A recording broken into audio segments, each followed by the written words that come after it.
سلام علیکم تماشابینان محترم هموطنان عزیز. برنامه امروزه 60 دقیقه را به سبب آنه که برادرمون سلیم جان در سفرند نتوانستند شرکت کردن، ما امروز تلاش میکنیم که از سببهای تکنیکی برادر بابا جان هنوز وارد نشده است، تلاش میکنیم که بنده همراه با بابا جان این برنامه را با شما بررسی کنیم و با شما صحبت داشته باشیم. خب عادتا این برنامه ما در ساعت 6 به وقت اروپا و در ساعت 9 به وقت دوشنبه برگزار می شد، ولی امروز ما به خاطر هواداران فوتبال که خب فوتبال رو تماشا میکنن خواستیم به 8 کوچانیم تا که یکی از بازی ها تمام شده باشد و بازی دیگر هنوز شروع نشده باشد که متاسفانه باز بازی ادامه دارد و ما مجبور شدیم که دراییم و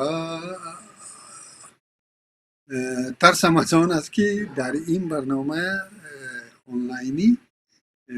اشتراک خیلی کم شاید خواهد شد، چون که مردم تاجیک ها زیاد مخلص همین فوتبال هستند و البته که اکثر برادران امروز همین حالا در نزد تلویزیون هستند. بنده و بابا جان هم باور دارم که فوتبال تماشا میکردیم و خب دیگر این فوتبال بازان این سال خیلی بازی میکنن که همه بازی ها به درازا کشیده می شود و ما مجبور هستیم که امروز اگر آنلاینی شرکت نکردن تماشابینان ما محترم ما، خب در سبت بعد پگاه دیگر تماشا میکنن و خب تماشابینان ما تعداد تماشابینان ما انشالله رو به افزایش دارد و در ضمن فراموش نکنید هنگام تماشا که تماشا نکردید لایک مانید و با کانال یوتیوبی پیمان لایف ابونه شوید و با ما باشید. خب موضوعی که امروز انتخاب کردیم این موضوع خب کودتای بنام عثمانزاده که خب اخیراً مقامات تاجیکستان این بنده خدا را با خب تلاش غصب حکومت دولتی یعنی گناهکار کرده و زندان بردن و طبق بعض خبرهایی که در رسانه ها نشر می شود تعداد کلان خب مردمانی را به زندان بردند، از جمله سابق آدمایی که در سابق در سالهای 90 هنوز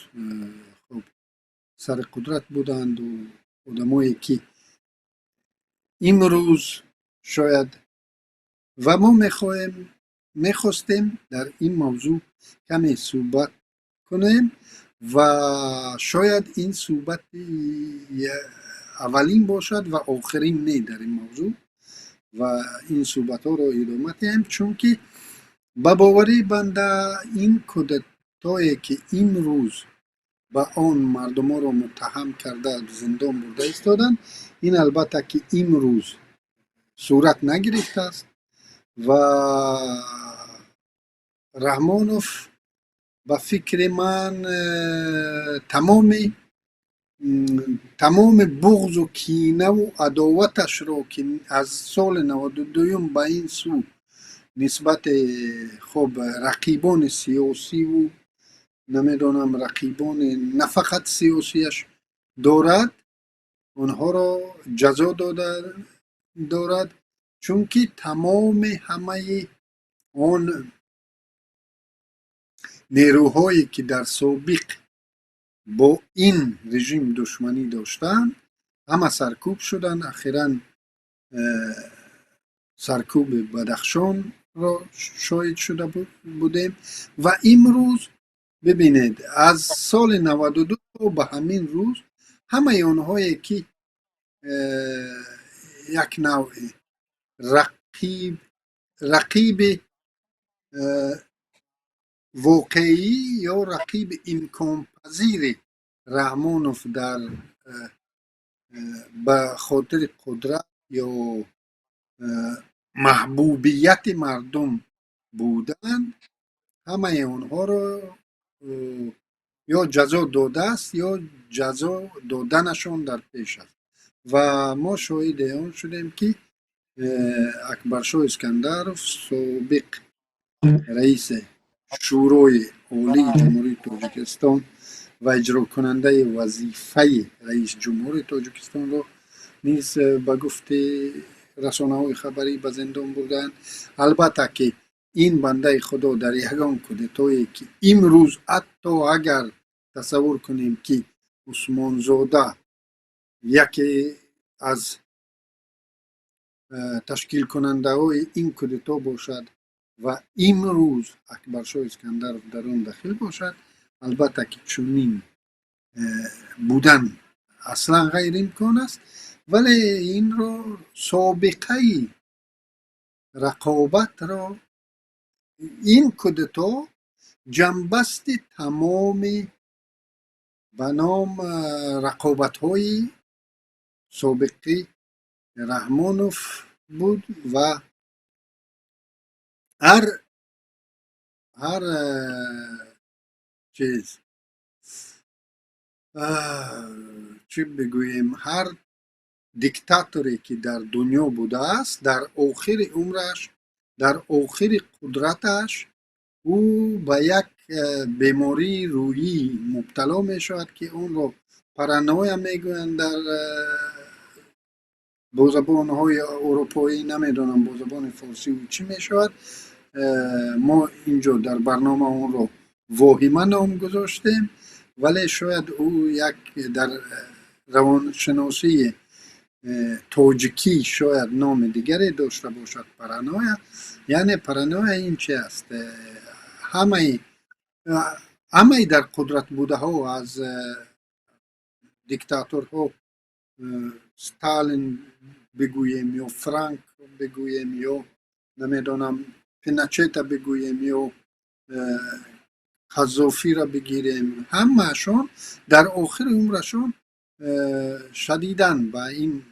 درد مبتلا شدن و در گرد و اطراف خود همیشه چیز را میدیدن، کودتا را میدیدن، همیشه در گرد و اطراف خود دشمن را میدیدند و از همه نگران بودند. و امروز اومدیم که به همین روز رسیدیم که رحمانوف که زیادتر از 30 سال قدرت را در قبضهش نگاه داشته است، شاید امروز حتی از پسرش هم هراس داشته باشد، چون که اگر قانونی، اگر کانستیتوسیا رو مخصوص برای پسرش اومده خب همه پرسی اعلان کرده، کانستیتوسیا رو تغییر داده برای از 30 ساله بالا، یعنی به خاطر پسرش همین رو کرد که یک تغییرات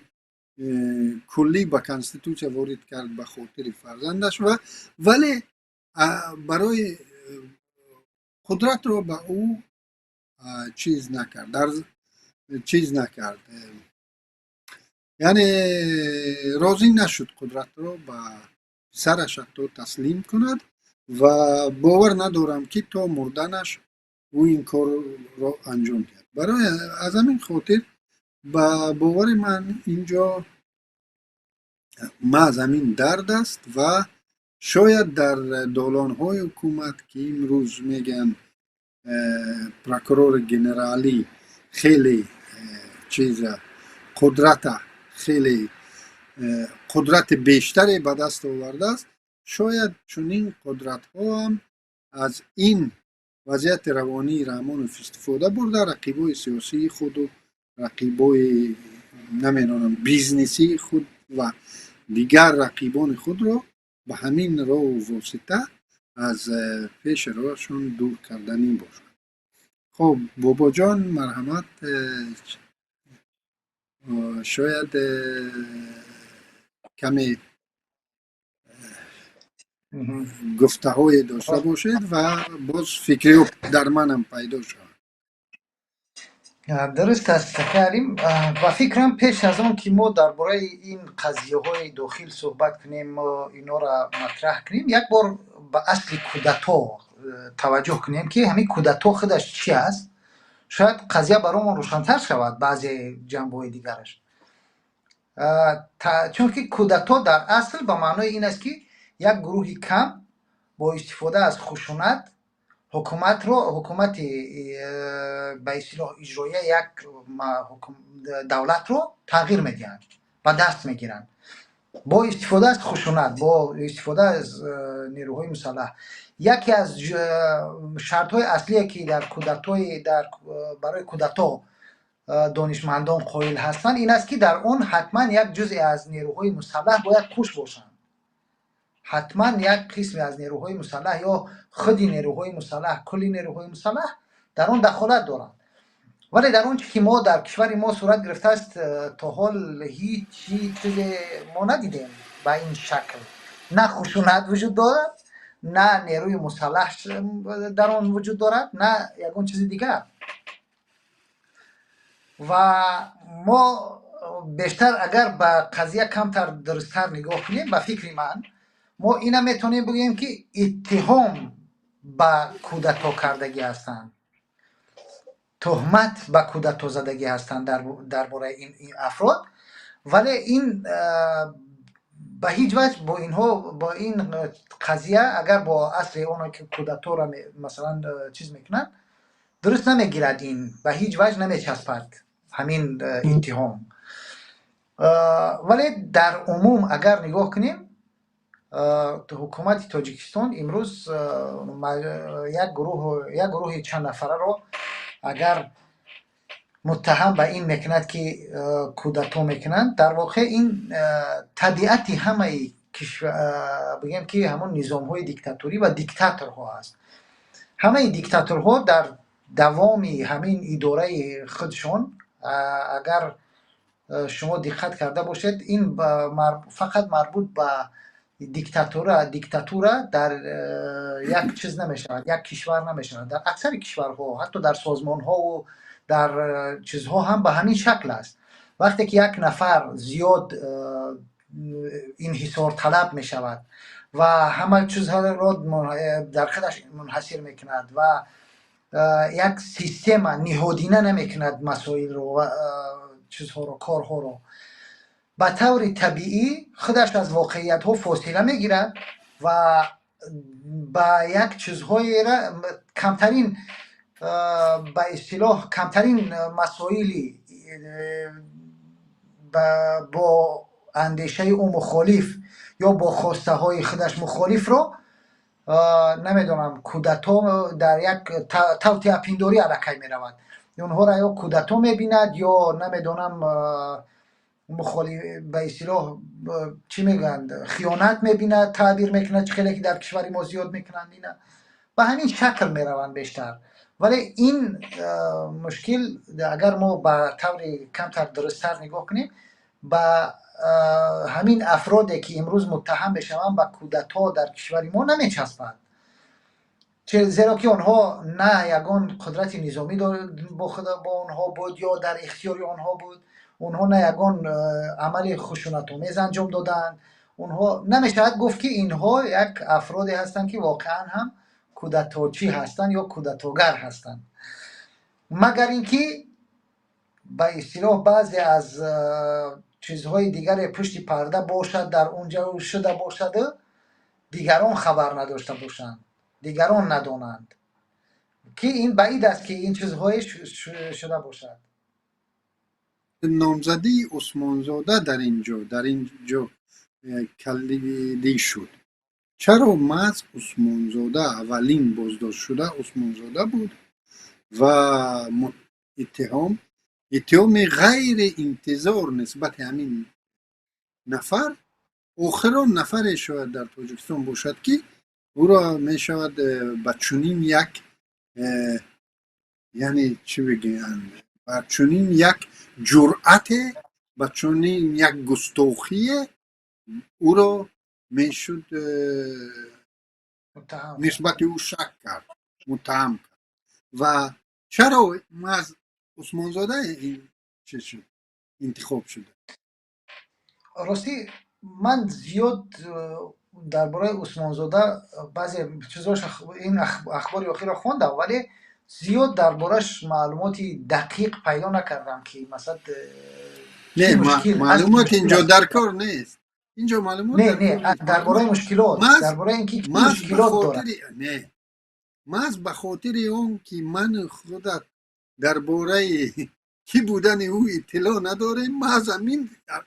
باعث شد که همین سوال در من پیدا شد که چرا محض عثمانزاده همین بنده خدا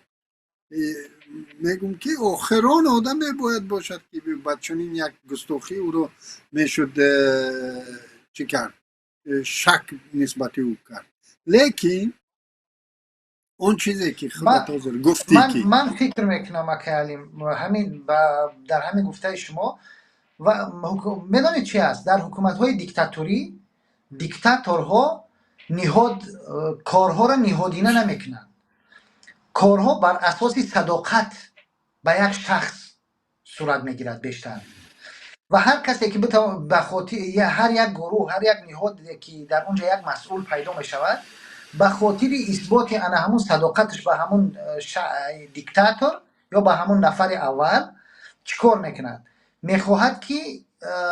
یک قربانی به اون هدیه کند و چون این دیکتاتورها از واقعیت ها واقعا هم دور میمونند و فکر میکنند که واقعیت همونی است که اونها به اونها داده می شود، دیگر اونها هر چیزی که برای اونها پیش می آید، مثلا میگن که فلان نفر بر ضد شما کودتا میکرد، اون قبول میکنه، یا فلان نفر ضد شما چنین فکر دارد یا چنین چی دارد، اونها قبول میکنن و این هم من فکر میکنم عثمانزاده در واقع قربانی یک چنین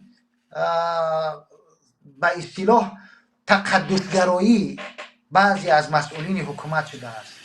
بعضی از اون تقدسگراها با همونهایی که یک پیشوا رو یک شکل مقدس میدونند و برای اون یک جایگاه خاص قائلند و میخواهند برای اون صداقت خودشون این ثابت کنند، این همین چیزها را این پیش بنده میبرند. خدا آیا به خودت نمیتوبد که این بنده خدا به گفت اون روسا یا دیگر مردم ها یک بز قربانی بود و همین نشان شاید دیگر نه نشان دیگر کس باشد حاضر خودت گفتی شاید که حاضر از گفتهات من یک فکر در من آمد که خودت گفتی که برای کودتا یگان نظام یگان نیروی نظامی لازم یعنی یگان وزارت قدرتی لازم بله ببینید بله دقیقا آیا همین پیام به یتیموف نیست پیام روی راست به یتیموف نیست شاید حتی یتیموف علنا هم هشدار دادند آگاه باش یعنی خیلی که ما در یاد داریم هنگام همان کریزیس وای کرونا ویروس که رحمانوف گم شده بود چند بله مدتی رحمانوف تمام حکومت تقریبا فلج شده بود و گم شده بود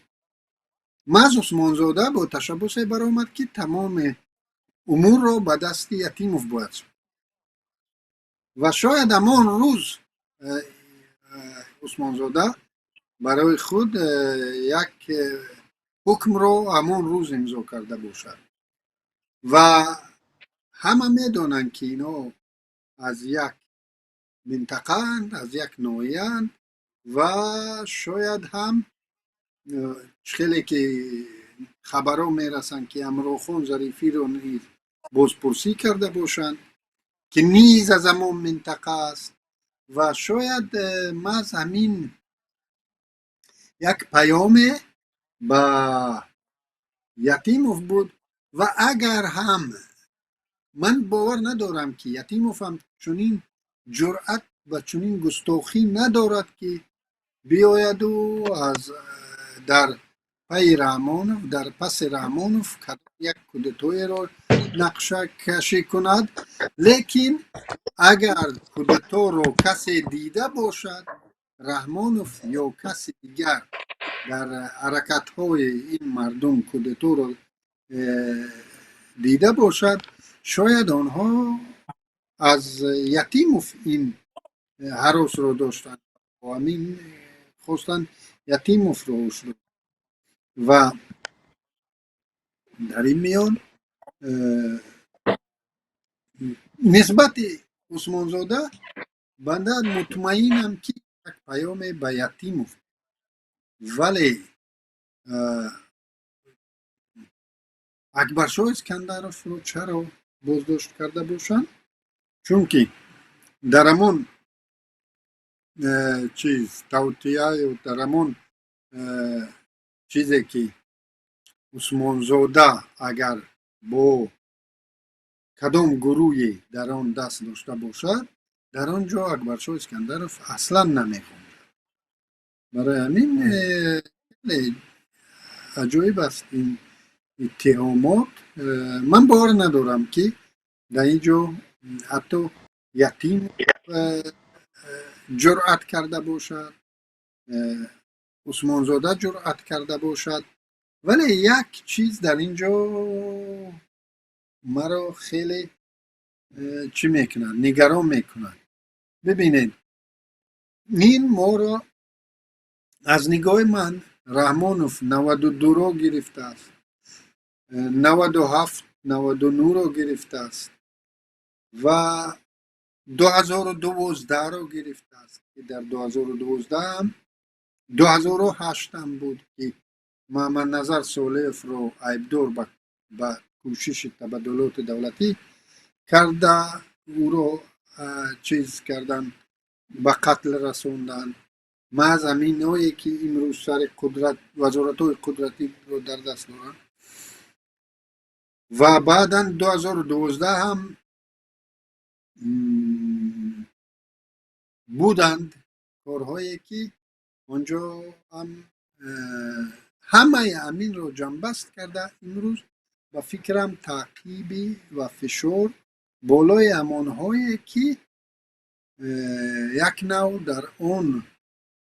در اون واقعه ها میخواستند شاید میخواستند یک تبادلات دولتی رو انجام دهند یا اینها گمان دارند که اونها میخواستند تبادلات دولتی رو انجام دهند و در اون روز ساعت چی بگویم گمانبر اساسی اون تبادلات سال 2012 را با او را هشدار دادند به او نرسیدند ولی در کنار او پاکسازی انجام داده شد و امروز شاید گمانبر اساسی یتیموف باشد و در کنار او پاکسازی شد و او را هشدار دادند که البته که او را جزا نخواهد داد این روز و این ساعت ولی او پیام گرفت از نگاه صدای حالا هست برای تایید دیگه پیش شما همین میتواند این یکی از ورسیه ها باشد چون که همین ساموئل هانتینگتون درباره کودتا وقتی گپ میزند میگه که یک کودتا در دو حالت میتوند صادر شود موفق شود اول اینکه در یک جامعه در جامعه که در اونجا فعالان سیاسی کم باشند، یعنی که همین فعالیت های اجتماعی گروه های سیاسی نباشد، کم باشد، در اون حالت کودتا میتوند موفق باشد. یک حالت دوم که من فکر میکنم به همین چیزی ما خیلی نزدیک است، همین حالت دوم است که این خیلی کم است، میگه خیلی به ندرت رخ میتید. در حالتی است که میگه اکثریت فعالان سیاسی، نیروهای سیاسی از همین کودتاگرا حمایت کنند، فعالان سیاسی از همین کودتاگرا حمایت کنند. و من فکر میکنم که همین به همین شکل شاید که کسانی که در حکومت نگرانی از این مثلا نگران بودن، به همین شکل شاید فکر کردن که یک گروه به گفت شما از ساختارهای قدرتی شاید یتیموف باشد، نمیدونم کسی دیگر باشد یا یگان نیروی دیگر باشد در همون داخل، شاید اونها نگرانند که تایید این نیروهای سیاسی، این فعالان سیاسی را میگیرند و بعداً کودتای را در یک شکلی که ساموئل هانتینگتون گفته است به همون شکل راه اندازی میکنند.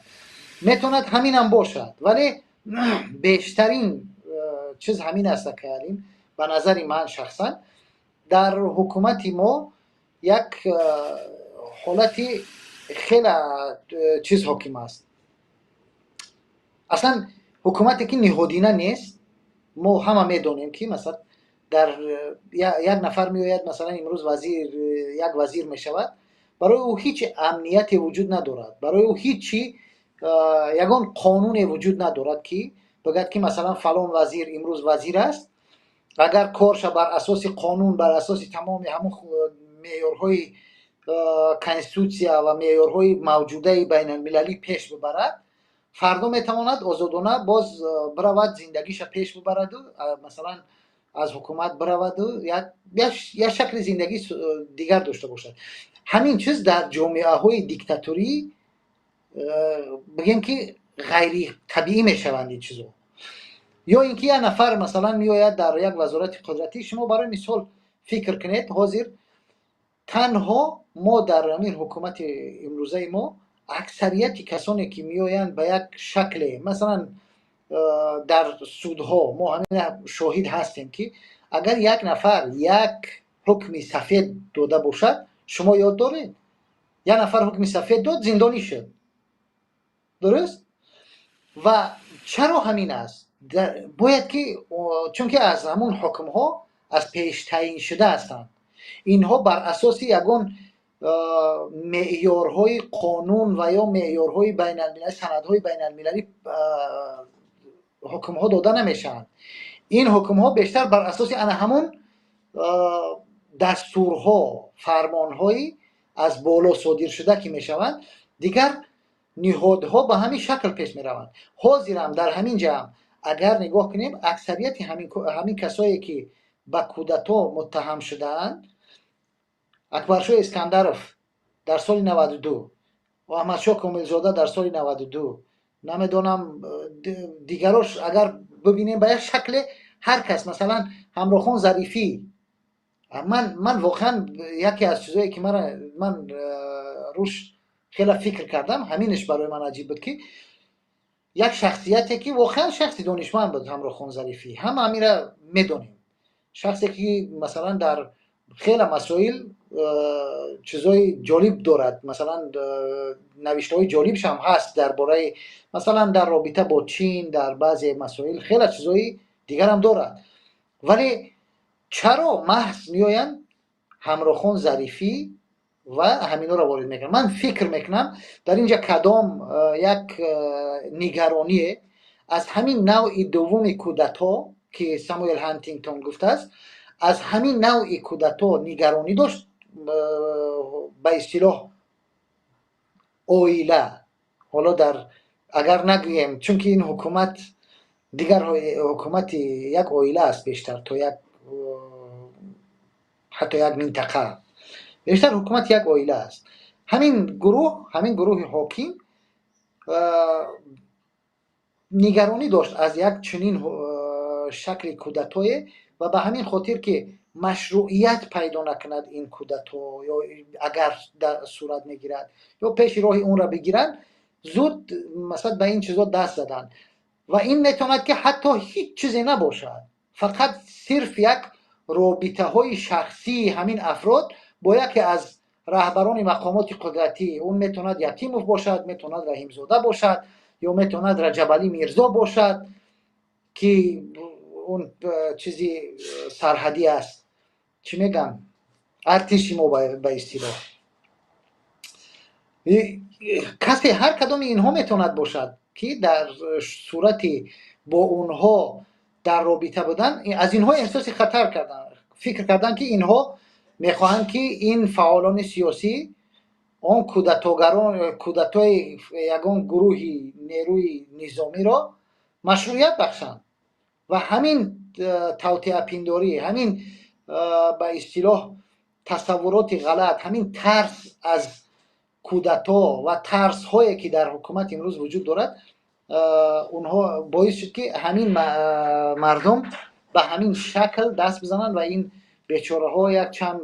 انسان های بیگناه رو من واقعا اونها را بیگناه میدونم به زندان باندازن و متهم به کودتا کنند اونها رو. خب در اینجا من میخواستم دقت تماشابینان و تمامی خب شهروندان تاجیکستان که برای آنها مهم است سیاست تاجیکستان چه در آنجا در جریان است دقت همه شما رو به آن جلب کنم که شاید هم در این میان دست روسیه باشد با کدام منظور یعنی همه اونهایی که بازداشت شدن به یک نوع شاید نسبت آنها شک ها در آنند که اینها می توانند نامزدهای احتمالی مسکو باشند برای جایگزینی رحمان یعنی اگر فرض کردیم مسکو بالای همین یتیموف تمام چیزش تماسش با مسکو بود مثال عبیداللهیف با مسکو فرض کردیم خب شاید اکبرشاه اسکندرов شاید نه اکبرشاه اسکندرov همه سابق در سابق که رهبری میکردن رهبری حزبی رهبری نمیدونم وزارت‌های قدرتی همه اونایی که تا سالهای 92 و بعد سالهای 92 در اینجا رهبری میکردن در وزارت‌های قدرتی یعنی در یک منصب‌های کلیدی بودن البته همه اونها یک نوع با روسیه بالای آنها فشنگ‌های تاثیررسان داشت و البته که شاید در این میان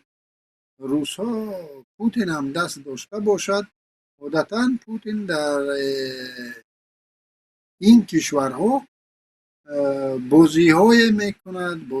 میکند که همان عادتاً برای او همین شخصان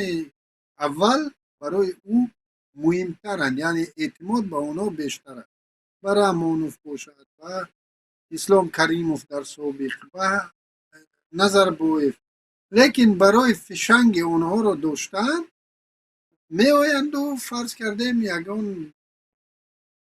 بنده خدا از همین شیره های شناخته در حکومت رو دعوت به صحبت میکنه مثال در مسکو یا در یگان جای دیگر صحبت کردن با کدام از اینا و همین صحبت رو محتوای همین صحبت رو خواستن که رحمانوف خودش کنه یعنی کاری کردن که رحمانوف در جریان شد از یک طرف فشار بالای رحمانوف از طرف دیگر رحمانوف دست بکار برای رژیم پوتین اصلا چیز نیست من منظورم چی است هنوز سالهای 92 گمسخوردی رو در گرجستان همین خیلی استفاده کردن بر ضد شورنه تا آن دمی که شورنه با تعظیم به مسکو نامد. او دوره های پوتین نبود، او دوره یلتسین بود، لیکن همین بازی در اون دوره هم بود و در 2 روز گمسخوردی از چیز سیاسی گم شد، از یعنی فضای سیاسی گرجستان گم شد. اگر نه با چند نفر قریب بود که به تبلیسی با ارتش برسد و او ارتش هم قسما ارتش روسیه بود، ولی چون همین خیلی دیگر در هر اولت هایی که رحمونوف رو مجبور به امضای فرض کردیم یگان حجت میکنند، یگان حاضر فهمیدن در کاری است که برای پوتین چی لازم بود، در کدام مورد لازم بود به رحمونوف فشار آوردن که این بنده های خدا رو به زیر دور بود. شاید امینم درست. ولی من فکر میکنم که الان در ما مثلا اگر شما یک بار نگاه کنید در ترکیه کودتا میشد چند بار، درست؟ مثلا وقتی که یک حکومت اسلامگرا به سر قدرت می اومد، ارتش ترکیه می اومد کودتا میکرد، حکومت رو از بین میبرد، میگفت که بعد یک مدت حکومت نظامی تشکیل میکرد، بعد اون میگفت انتخابات شود یک حکومت دیگر بیاید و حکومت تشکیل کند، حکومت از نو تشکیل شود حکومت. در پاکستان ما دقیقا همین چیزا میبینیم که ارتش میآید و تغییرات میشد، کودتا میکند، یک حکومت سیاسی را از بین میبرد، بعد یک مدت میآید یک حکومت سیاسی دیگر سر کار میآورد. یعنی بعدا به طور طبیعی اون حکومت ها کار میکنن میروند. ولی در حکومت های دیکتاتوری مثل ما، مثلا شما فکر کنید آتاتورک وقتی اومد یک چیزای کلی را گذاشت، یک چیزای عمومی را گذاشت، برای ارتش یک چیزایی را ماند و ارتش یک امتیازهای خاص داد، ولی در داخل جامعه یک آزادی های بسیار زیاد داد. یا حتی همین پاکستان با وجود همین قدر مشکلاتش اگر ما نگاه کنیم، درست که ارتش یک قدرت خاص و یک از نفوذ خاص برخوردار هست، ولی با وجود این در جامعه پاکستان یک آزادی های خیلی زیاد وجود دارد. مثلا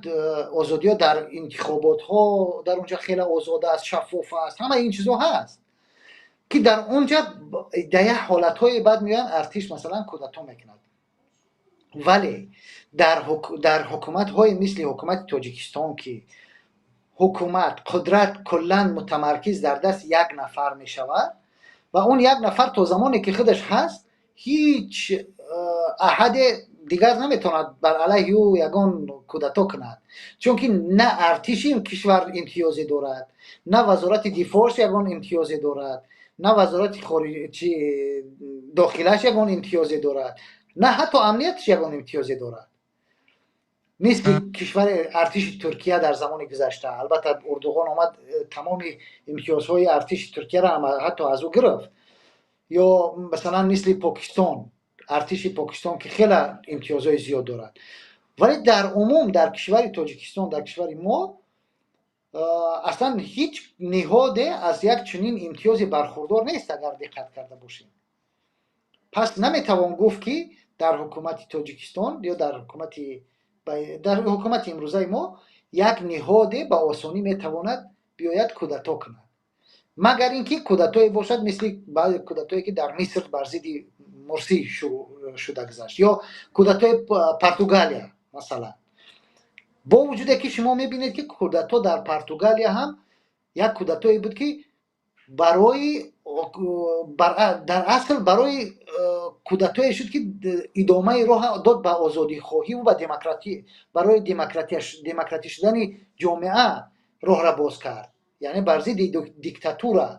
یک کودتا شد، ولی بعدش در اختیار چیزی بگیم که رشد آزادی ها و در دموکراسی، گسترش دموکراسی اون خدمت کرد. ولی در جامعه ما اصلا در جامعه های مثل جامعه ما، جامعه های بسته که در اون قدرت در دست یک نفر متمرکز هست و تمام این نیروهای قدرتی هم حتی از یک نفر وابسته هستند، مشکل است که یک شکل در یک نهاد به شکل کودتا صورت بگیرد، مگر که با یک شکل خیلی نمیدونم از خیلی غیر متعارف باشد، این کودتا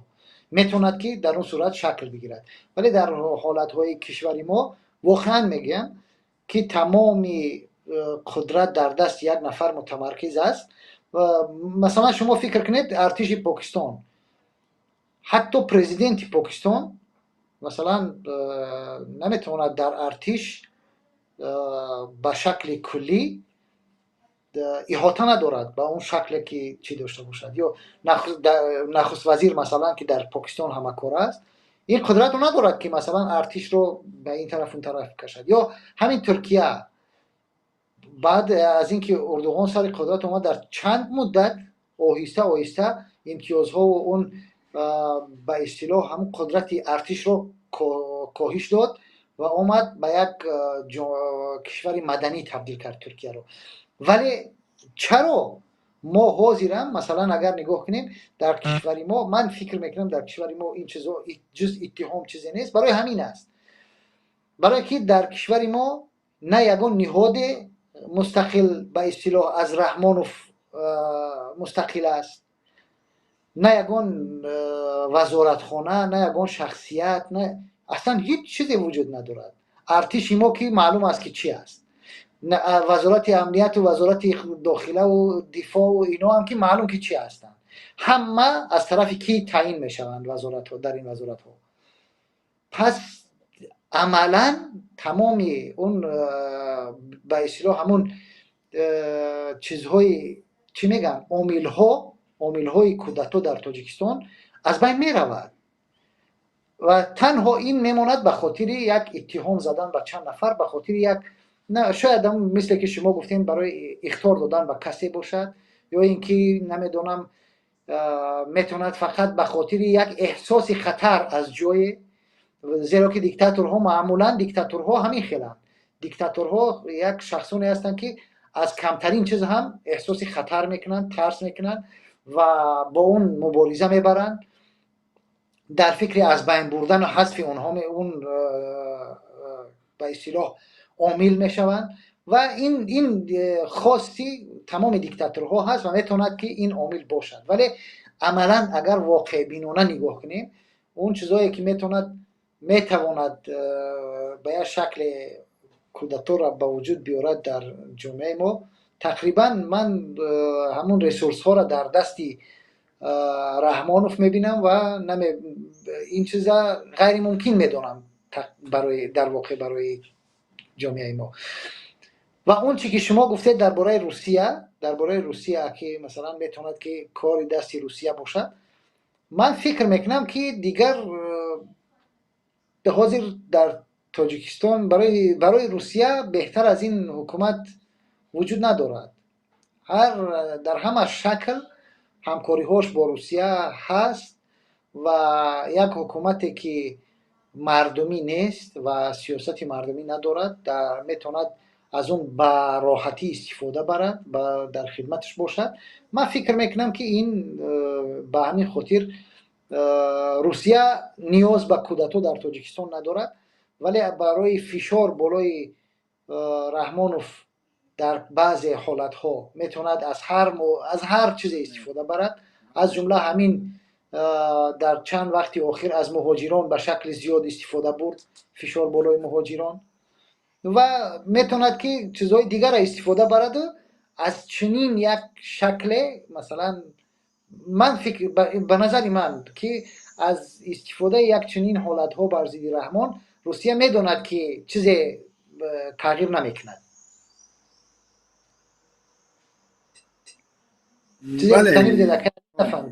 بله من همین گفتنی بودم که من نگفتم که کودتا را تشکیل برای ترساندن رحمانوف عادتاً مقامات روسیه، حکومت روسیه برای ترساندن رحمانوف برای او نه فقط رحمانوف، در دیگر کشورهای زیر نفوذ روسیه هم چنین عملها رو انجام چندین بار داده و می‌دهد که در مقابل همان حکومتی که برای او خیلی کلاه، حکومت رحمانوف برای پوتین بسیار کلاه، لیکن همین رحمانوف باید در قبضه پوتین سخت باشد. اگر کمی با فرض کردیم چین خیلی نزدیکی کرد یا با غرب کمی نزدیکی کرد، او برای این یک چیز، یک دیو پیدا میکند که با اون دیو اینا ترسونه.